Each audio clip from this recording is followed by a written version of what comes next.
ఇప్పుడు చూడబోయే ఎక్సర్సైజ్ వచ్చేసరికి బ్యాక్ స్ట్రెంథనింగ్ ఎక్సర్సైజ్ అంటారు. ఫస్ట్ ఇది బేసిక్ అండి ఈ ఎక్సర్సైజ్ అనేవి. ఓకే, ఇవి నడుము కండరాలని స్ట్రెంత్ చేయడానికి ఉపయోగపడతాయి. ఇప్పుడు ఇది ఎలా చేయాలో చూద్దాం. ఫస్ట్ ఇది స్టార్ట్ చేసే ముందు బోర్లా పడుకోవాలి.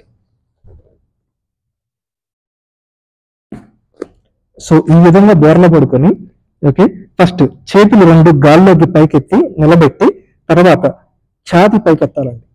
ఛాతి పైకెత్తి మన శ్రద్ధ అంతా నడుము కండరాల మీద ఉంచి 5 అంకెలు లెక్కేయాలి. 1 2 3 4 5 అయిపోగానే చేతులు మరియు ఛాతి తల మొత్తం రిలాక్స్.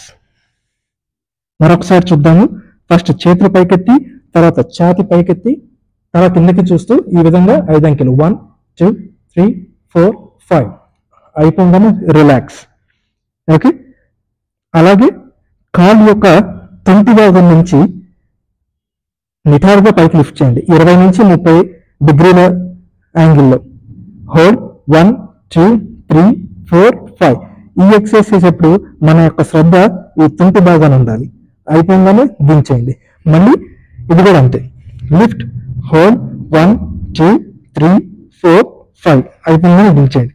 మరొకసారి చూద్దాము. Lift hold 1 2 3 4 5. మళ్ళీ ఇటేపు 1 2 3 4 5 రిలాక్స్.